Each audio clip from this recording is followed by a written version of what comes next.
Halo Bray, kembali lagi di gaptek.id dan di video gua kali ini udah kedatangan kartu grafis yang besar banget dari Gigabyte Aorus.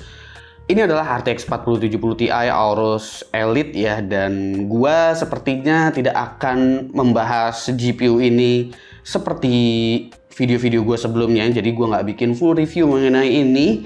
Meskipun ini video sebetulnya disponsorin sama Gigabyte Aorus, karena gue memang cinta sekali dengan Gigabyte Aorus, tentunya gue gak akan ngebahas dan ngebagus-bagusin si kartu grafis yang ini. Karena sejujurnya gue juga pingin komplain lagi nih sama Gigabyte dan juga Aorus ya, karena 4070 Ti-nya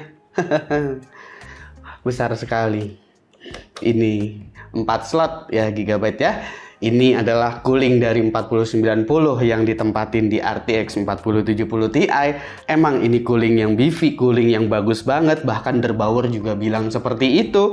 Ini adalah salah satu cooling terbaik yang dimiliki sama Gigabyte.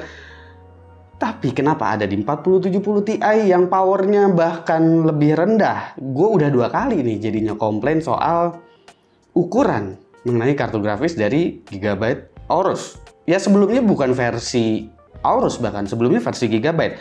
Ini kalau gua ukur PCB-nya aja cuma sejengkal gua. Nggak nyampe sejengkal bahkan. Untuk PCB-nya. Jadi sisanya semuanya ini heat pipe dan juga heatsink. Basically ya sisanya cooling semua. Untuk Gigabyte Aorus ini. Ya memang efeknya kartu grafis ini jadi adem mampus. Ya, baik itu di bagian memorinya, di bagian GPU-nya, semuanya adem. Kalau soal performa sih gue kayaknya nggak bakalan bahas lengkap lah. Cuma gue mungkin sebagai mandatory, gue bakalan bilang secara singkat aja kalau RTX 4070 Ti ini punya performance yang kurang lebih identik dengan RTX 3090 Ti. Cuma RTX 3090 Ti punya power yang jauh lebih gede banget daripada si 4070 Ti ini. Plusnya dari 3090 Ti dia punya VRAM yang jauh lebih besar, jadi untuk playback 3D seperti di Blender ataupun di Cinema 4D ataupun di Unreal Engine itu jauh lebih beres, tapi untuk renderingnya itu jauh lebih kenceng si 4070 Ti ini. Kurang lebih seperti itu sih untuk overall performance-nya. Dan untuk dari segi desain, sejujurnya gue suka-suka aja sih dengan blade sharp-nya si Aorus ini. Habis itu LED-nya juga menurut gua gimmicknya nggak terlalu norak, meskipun dia sebenarnya kayak ada muter-muter gitu, cuma nggak terlalu ngejreng, jadi masih cukup oke lah. Ya palingan softwarenya aja yang menurut gua RGB-nya kadang suka balik lagi ke default kayak gitu. Sisanya gua nggak mau deh komplain-komplain soal ukuran lagi. Kali ini ada satu hal yang menarik yang pingin gue bahas. Sebenarnya bukan pengen gue bahas sih, tapi gue lebih penasaran aja, pengen bereksperimen untuk next gen GPU seperti ini. Kan kita udah lama ya nggak ngedenger yang namanya mining. Nah, gue pengen coba GPU ini untuk mining sekarang ini gimana. Katanya kan mining udah nggak profitable. Terus kayaknya masih sedikit juga yang ngecek GPU zaman sekarang kalau yang next gen kayak gini dipakai buat mining tuh kayak gimana. Karena nggak ada klaim LHR juga kan di RTX 40 series ini. Maka dari itu gue pengen coba nih RTX 4070 Ti kalau dibikin mining seperti apa. Nah sebelum kita masuk ke bagian pengujiannya, untuk gue jelasin, gue pengen kasih tahu kalian dulu kalau untuk mining crypto itu sebetulnya ada level kesulitannya, ada difficulty-nya. Crypto mining dengan GPU itu sebetulnya bukan berdasarkan nilai tukar dari koin yang kita tambang. Dan biasanya untuk GPU mining itu dia bukan melalui Bitcoin yang ditambang, tapi biasanya melalui Ethereum atau ETC. Kayak gitu ya. Nah, untuk difficulty-nya sendiri juga bukan berdasarkan nilai tukarnya. Jadi sebetulnya nggak pengaruh tuh ya, mau Bitcoin harganya lagi berapa, Ethereum harganya lagi berapa, ETC harganya lagi berapa, itu sebetulnya nggak ngaruh. Tapi gue akan kasih tahu saat gue bikin video ini, harga Bitcoin kalau ke rupiah itu ada di sekitar 300 jutaan untuk sekarang. Itu memang udah lumayan jomplang banget karena Bitcoin waktu itu sempat nyentuh angka 500, bahkan hampir 1 miliar rupiah untuk satu BTC-nya. Sementara untuk Ethereum sebenarnya stabil-stabil aja, ada di 24-25 juta. Mungkin waktu itu sempat ya ke 30 jutaan. Tapi memang rata-rata untuk Ethereum itu ada di angka 24-25 juta. Sementara untuk ETC itu memang masih berkisar antara 250 sampai 300 ribuan. Untuk saat ini, saat gue bikin video ini, ETC itu ada di sekitar 340 ribuan gitulah. Tapi sekali lagi, nilai tukar dari koin-koin tersebut tidak berpengaruh sebetulnya terhadap crypto mining. Karena tingkat kesulitan dari mining GPU itu sebetulnya bukan dari nilai tukarnya. Sekali lagi, gua kasih contoh kayak gini deh untuk menggambarkan tingkat kesulitan dari GPU mining. Katakanlah kalian punya sebuah lahan, bukan sebuah ya bisa dibilang sebuah lah. Katakanlah kalian punya lahan, ya lahan tanah yang cukup besar. Nah, kalian punya pacul yang super dan tenaga kalian juga mungkin kayak Captain America atau kayak Superman gitu ya. Kalian punya kekuatan super, tapi tanahnya ini keras banget kayak batu. Otomatis kan kalian nyanggolnya, miningnya itu bakalan lebih keras, lebih susah, ya kan? Beda sama kalau tanahnya itu agak gembur, mungkin kalian bakalan lebih gampang untuk nyangkul atau untuk miningnya, kayak gitu. Kurang lebih seperti itulah analoginya ngegambarin mining GPU itu difficulty-nya seperti apa. Jadi gambaran berapa megahash per second dari GPU ini bisa mining pun sebetulnya tidak 100% menggambarkan kalian bakalan profit tinggi atau enggak.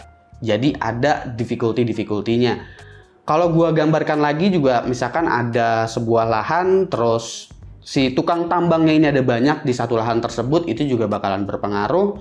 Tapi sebenarnya lebih ngaruhnya ke tanahnya itu, tanahnya keras atau enggak, gampang atau enggak ditambangnya. Bukan soal kekuatan kalian tuh hebat atau enggak, alias si GPU-nya ini ya, kekuatannya. Kurang lebih seperti itu ya pembahasan di awalnya mengenai difficulty dari mining. Semoga kalian mengerti meskipun bahasa gue juga sebenarnya agak acak-acakan. Kita langsung aja masuk ke pengujiannya seperti apa si 4070 Ti ini. Oke, kita mulai aja ya. Ini untuk miningnya gue menggunakan NiceHash aja sih, menggunakan quick miner yang sederhana. Jadi di sini untuk minernya gue menggunakan excavator dan di sini yang di mining itu adalah ETC ya, ETC hash. Kalian bisa lihat kalau di sini speednya itu ada di angka 55 sampai dengan 56 megahash per second dengan power sekitar 160 watt sekian ya, 164, 162, 165, sekitaran segitulah. Ini berarti yang di mining sebetulnya bukan Bitcoin melainkan ETC yang di mining. Tapi karena menggunakan NiceHash, dia akan otomatis terkonversi nantinya ke Bitcoin. Dan kalian bisa lihat kalau suhu GPU-nya masih adem di 49 sampai dengan 50 derajat aja, dengan hotspot pun masih di 58 derajat Celcius. Bahkan memori junction temperatur itu ada di 60-an derajat aja. Ini ada di 65, 66, dia naik turun seperti itu ya. Tertingginya sih ada di 70 derajat Celcius, tapi jarang banget nyentuh di 70 derajat Celcius. Dan itu masih adem banget lah buat GDDR6X.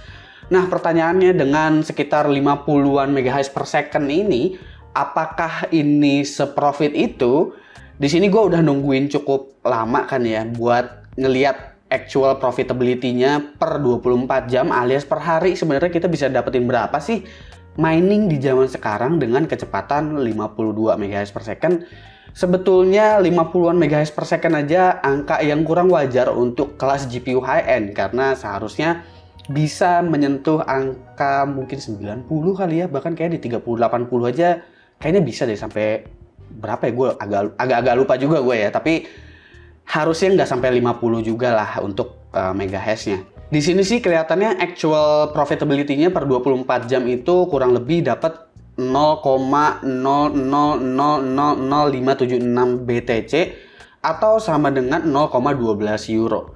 0,12 euro itu berapa rupiah sih? Jawabannya iya, cuma sekitar 2000 perak aja. Ini dikarenakan ya difficulty dari miningnya juga memang sulit. Karena bisa kalian lihat di situ new job-nya juga setiap kali dia running jobnya sedikit. Habis itu juga share yang di ACC juga itu jumlahnya sedikit, makanya accepted speed yang terbaca pada active worker di statusnya itu nggak mencerminkan angka yang sama seperti di minernya. Di minernya 50-an, 52 sampai 55 MHz, tapi yang tercatatnya di sini sekitar 13,95 aja. Gue juga penasaran, pengen coba nge-tweak lagi, karena biasanya mining menggunakan GPU itu biar kita lebih efisien, kita turunin power limit, habis itu kita naikin memory clock-nya, habis itu kita coba mining lagi. Nah, di sini gue menggunakan Gigabyte Control Center, software terbaru dari Gigabyte yang aku paling sayangi ini. Kita menjilat-jilat sponsor dulu. Di sini kalian udah bisa atur GPU voltage, power limit, temperature limit. Habis itu juga untuk memory speed-nya udah bisa diatur. Semuanya clock-nya juga bisa diatur di sini ya.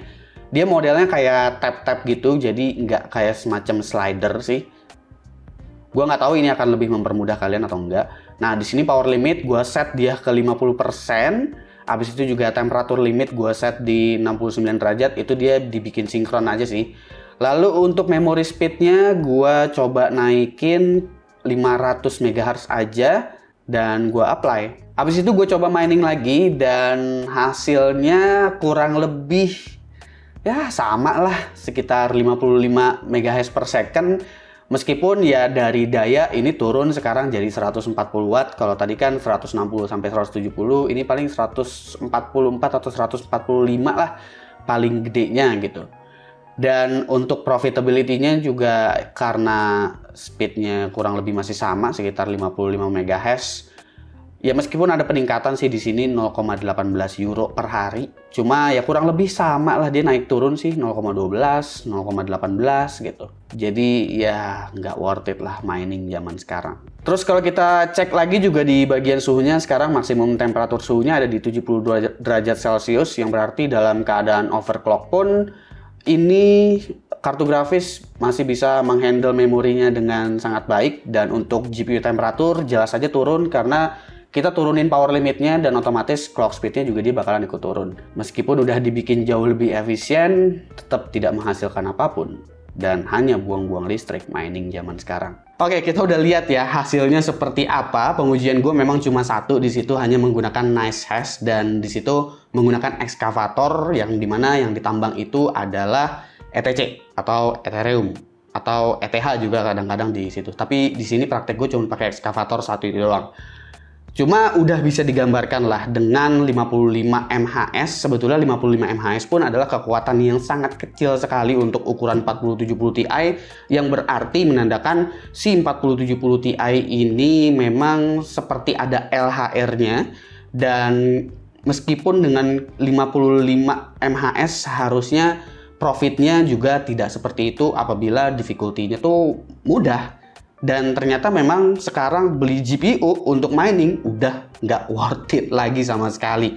Terkecuali memang tiba-tiba ada koin yang tiba-tiba bisa di mining dengan GPU juga dan jadi lahan yang empuk lagi untuk si GPU. Terkecuali seperti itu. Sayangnya untuk sekarang Ethereum udah nggak lagi jadi lahan yang empuk untuk ditambang lewat GPU. Dan sekarang udah jadi lahan yang sangat-sangat keras untuk digali dengan GPU dan udah nggak profitable lagi. Seharusnya ini memang jadi titik cerah untuk para gamer. Tentunya dari pas kemarin-kemarin udah pada mulai jual second miner-miner itu. Tapi yang jadi masalah adalah kartu grafis sekarang muncul dengan harga yang jauh lebih tinggi. Di luar negeri resesi lah, Amerika inflasi tinggi lah, sehingga manufacturer pun bahkan bisa menjual seri GPU terbaru dengan harga 100 sampai dengan $200 lebih mahal daripada generasi sebelumnya. Meskipun memang performa yang ditawarkan untuk 4070 Ti ini selevel dengan 3090 Ti dengan efisiensi yang amat sangat jauh lebih baik. Komen di bawah menurut kalian gimana? Gue Suki dan seperti biasa sampai jumpa di lain kesempatan.